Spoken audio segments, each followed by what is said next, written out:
Hello everyone and welcome to this installment of the Daily Cannon Tactics Board. Stephen Bradley here, bringing you the tactical tweaks and quirks that came from Arsenal's disappointing but somewhat okay 2-1 loss to Villarreal in the first leg of the Europa League Semi-Final. Disappointing in the way they played, the way they set up, the way they didn't make any substitutions even though they absolutely needed to, but they got a goal. They got a crucial away goal, and I said on the Daily Cannon Weekly podcast on Monday that I would have taken 2-1. I would have taken the away goal and left because I wanted at least a second leg where I felt if Arsenal have to win it and go through, I feel that they can. So, yes, I'm happy with the result. I'm happy with the score, but I'm not happy with how they got there at all. And if you were going to put a dossier together of Arsenal's last 4 years since Arsene Wenger left, this is what you'd do. This game sums everything up. It sums up Unai Emery at Arsenal and it sums up Mikel Arteta at Arsenal in one game. It was stunning to see the good and bad from both managers in 90 minutes. And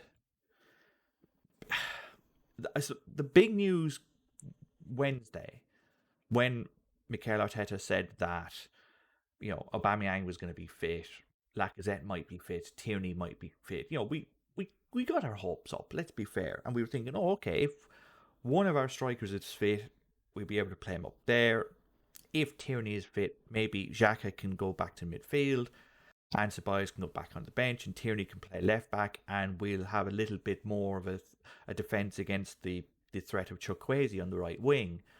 But no, none of them appeared on the starting 11. In fact, it was only Aubameyang who even made the bench, with both Lacazette and Tierney saved, perhaps for a second leg where they might have 30, 40 more minutes in them. And we can only hope that they do, based on the way Arsenal set up in this game, because this is one of those situations where you get the sense that Mikel Arteta learned good things from Pep Guardiola and he learned bad things from Pep Guardiola. And Pep Guardiola's biggest failing, his not so much fatal flaw, but his biggest flaw as a manager is that he overthinks. He's trying to come up with the perfect plan for every game. And sometimes you can't. Sometimes either injuries rob you of your best players or suspensions or something. You just can't play your best team. But you then say, right, okay, well, I can't play the players I want, so I'm going to change the system completely, and I'm going to do it on the fly. And Arteta seems to have picked up that habit, and he couldn't have done it at a worse time, because the system that Arsenal have been playing over the last, since the international break, well, since Kieran Tierney got injured against Liverpool, was this, 3-3-3-1 that Arsenal have been playing, especially with the ball. So this is how the teams supposedly lined up. I mean, this is what the front four looks like in your so-called false nine, where instead of having a proper striker there and a number 10 there, basically you just have two number 10s and no number 9 as well. So he's playing up front, but he isn't. So he's a false nine. No, Arsenal just aren't playing anyone there. And it's the job of one of your attacking midfielders to get in. But if you saw Manchester City play against PSG, it's both nobody's and everybody's job to play striker. In that when, against PSG, when this is Sterling, and this is Phil Foden, and this is Kevin De Bruyne, and this is Riyad Mahrez, at times Foden will be here, at times Sterling will be here, at times Kevin De Bruyne will be here, at times Riyad Mahrez will be here, and at times Ilkay Gundogan will be here. And they just throw numbers at you, and they run, and they run, and they run, and they run, and they run. And eventually the defence is either too tired or just loses concentration for a second, loses a man, ball goes in, and it's a tap in. And Arsenal were trying, in essence, to run a copy of this. But Arsenal, for the first half, weren't so much a poor man's City, but they were a poor man's, homeless man's, dogs Man City. They they couldn't do it. Like they weren't running enough. Frankly, like Smith Rowe was in essence playing as the striker, but he was running to try and keep Raul Albiol and Pau Torres kind of contained, kind of occupied. And then Odegaard was traditionally going to his his usual haunting spot at right wing. Saka was going there to try and take advantage of one-on-ones. Chambers was pushing up as he always does now. Holding was going here. Mari was sitting in the middle. Xhaka was coming to play left centre back. Ceballos was asked to fill the wing, and Partey would sit in the middle. And you've got this familiar pattern. Three at the back, Partey there, Chambers right mid, Ceballos left mid, but would also go into centre midfield a bit, and then the four up front, because even with Lacazette up here, he was still dropping back as well. So we've seen this kind of formation before, but when Lacazette's playing, Lacazette knows he has to go there as well. And Smith Rowe's not a striker. He's just not. So he was constantly dropping back because that's his job. And this works when Saka and Pepe are doing this constantly. But for two reasons, they weren't. One was the quality of passing. It was long ball after long ball, even from Leno, was going out to Saka against Pedraza. It was just boof, big, dirty, long balls up, almost like playing Gaelic football. And Saka was winning none of them because they were sailing over his head. He was just watching them go by. And anytime Chambers would get the ball here, Odegaard would come short, Partey would come here, Villarreal would just sit back and just do this. And then every time Arsenal would pass the ball back, it would go to Holding. Villarreal would push up very high, forcing Arsenal back again.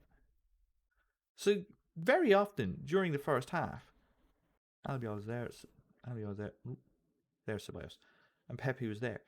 Very often, Partey would be here, and he'd be like, "Lads, someone run." Like Xhaka would always have Chukwueze and Capoue on him. Tried to get the ball to Ceballos, but Ceballos was in one of those games where instead of being here, he'd be here, hiding. Instead of trying to make space, he'd drop deep to get the ball so he could give it back to Mari. Like Ceballos was dismal in this game, and that's attacking. We'll get onto his defending in a minute.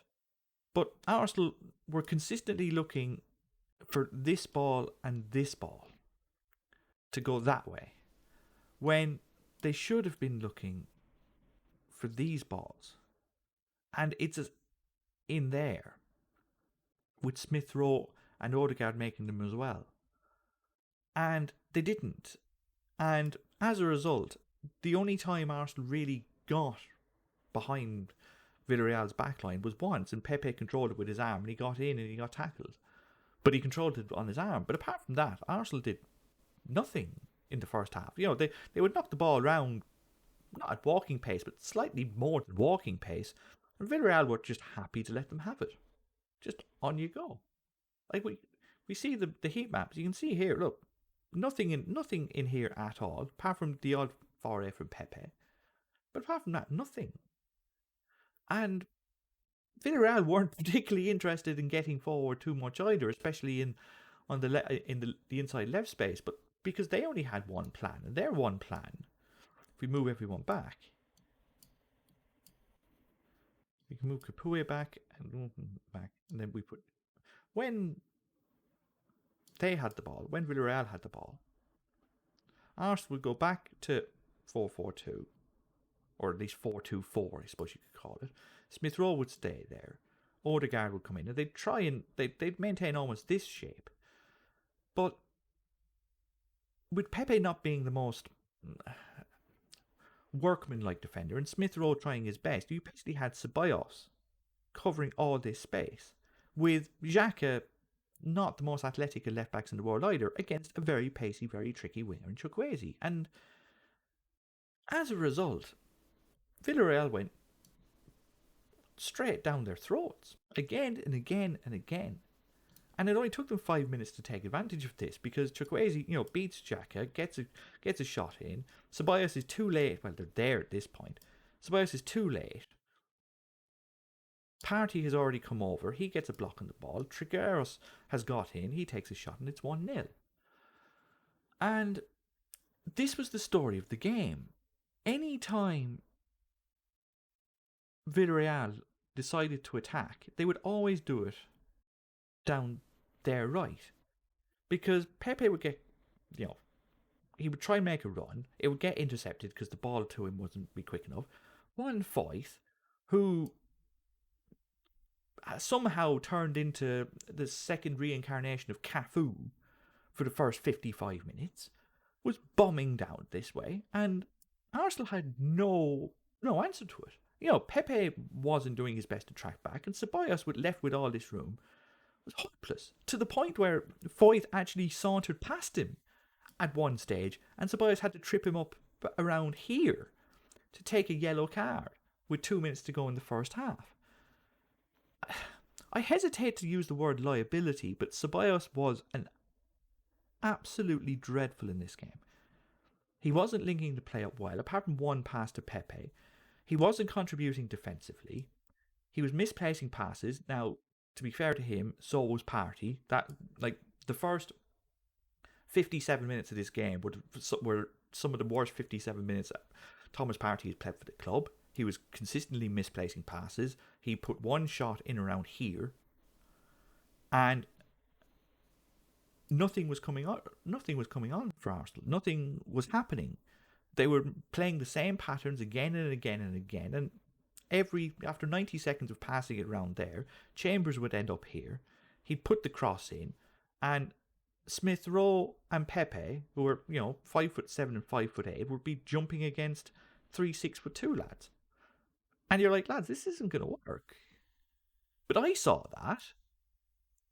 I'm guessing if you watched the match, viewer, you saw that. And we were all saying something needs to change. He needs to bring on at least someone that's going to trigger a bit of momentum, that's going to make Villarreal, get out of their shape at halftime.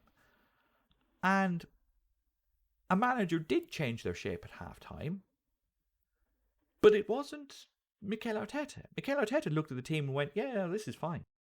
Even with Danny Ceballos pretty much one tackle away from getting a red card, and Saka fairly isolated, Smith Rowe getting no ball, and Odegaard with no runners in front of him being relegated to just almost like a water carrier role where he's just passing the ball back round. Like, it just wasn't working at all. Yet Mikel Arteta said it was fine, and Unai Emery said it wasn't.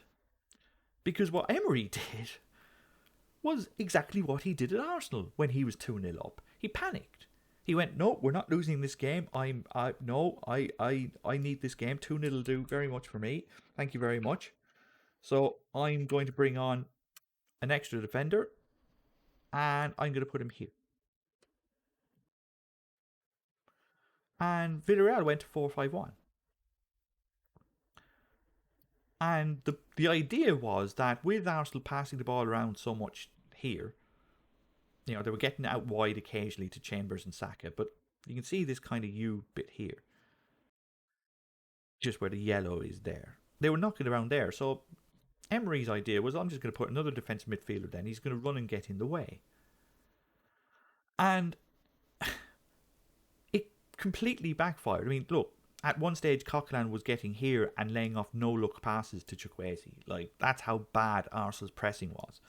But on 57 minutes, Arsenal were done a favour by Danny Ceballos, because Arsenal weren't going to take him off. So, in a moment of stupidity, he got sent off and he took himself off. And now Arsenal are down to 10. And we'll put them back to 4 to back for a second. Now was the time when we were looking at the team and going, right, okay, what's he going to do now? How is he going to fix this? They clearly can't play 4-1-4. That would be catastrophic. Even Arteta can see that, surely. And he did, kind of. But what he did was he put Partey to the right, Smith Rowe to the left, and then moved Odegaard to, centre forward for a few minutes. Before, 6 minutes later, taking off Odegaard, who is still recovering from an injury, and brought on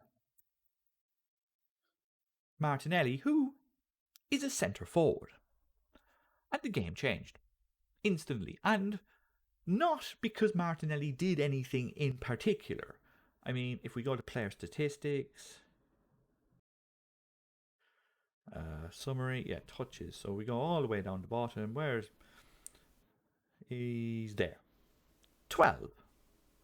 He had 12 touches of the ball in half an hour. So it's not like he did a fantastic job of holding up the ball. It's not like he did a fantastic job of linking up the ball. It's not even the fact that he did anything in particular. Like I said, he only had 12 touches, and a couple of them were at left back. But he ran. Good God, he ran. He was brilliant at drawing the attention of, Juan Foyth when he'd gone off. I think he'd gone off at this stage. Uh, he ran him basically off the pitch because 7 minutes later, after Foyth pulled his hamstring, running in the space behind Pepe, it was very much a case of Albiol and Torres now going, right, okay, he's doing this all the time. Well, he was coming from the left, but he was doing this all the time. He was doing this all the time. And even though Villarreal wanted just to sit back with 5 in the midfield and Moreno there, because Martinelli was running, Capoue was trying to track him, Albiol was trying to track him. And because Martinelli was always doing it from the left and Pepe was getting the better of Gaspar, everyone just did this. And Parejo is not the quickest and Capoue is not the quickest. And because Coquelin was sensing that he had a chance to attack, he was drifting to the right a bit more. And what it did was, when Arsenal had the ball, excuse me, and they went to 3, Smith Rowe would go here. And Chambers would push forward and Partey again would sit. And you've got the 5 again. But this time Saka is a lot more central. He's basically playing where Odegaard would play. And Martinelli would come in here and Smith Rowe would come in here. And you've got the 5 again. But this time, because Chambers was consistently running forward, Trigueros had to go here. Pedraza had to kind of switch over there. Now Torres does this. And now suddenly you've got space because Albiol doesn't want to leave here because he's afraid of Pepe getting past Gaspar. Capoue and Parejo are caught between two rocks now because they want to sit because they've been told by Unai Emery to sit because he wants to protect his 2-0. But Saka is now getting one-on-one with Pedraza and with Torres. And for 10 minutes, he battered them. He got the ball and went past them again and again and again to the point where he runs past both of them at one stage. Pedraza sticks out his leg and it's a penalty. Is it a cast iron stone wall penalty? No. But it's Robert Pires against Portsmouth, where the leg goes out and he gets contact and he goes out. It's not a dive, but the penalty was won. And am I complaining? No. It's just one of those things, but he earned it. He drew a challenge. And then after Pepe scores the penalty, 7 minutes later, Saka draws another foul. He's running through the middle. Capoue tries to block him, loses his footing because he's too worried about Saka getting past him, ends up clattering him, and looks like pulling his hamstring or hurting his hamstring at the same time. It had to be stretchered off whilst being sent off. And then you had the fantastic situation of both Arsenal and Villarreal at the same time, realising that it's 10 against 10, it's 2-1. What do we do? And Arsenal, with 5 minutes to go, brought on Pierre-Emerick Aubameyang. 5. And he had one chance, it was a good chance, and he slipped because, he wasn't used to conditions yet, and it was a good save by Rooney. But that was the game. You had two managers who were desperate to prove something, desperate to show that they were learning, desperate to show that they knew more, and both of them shooting themselves in the foot, yet getting away with it because the other manager also shot themselves in the foot. If Arsenal hadn't set up, this 4-2-4 nothing, if they'd at least played with it last Friday against Everton and then played it tonight, well, then there's much more reason for it. Then you can understand it a bit more because they would have practiced it.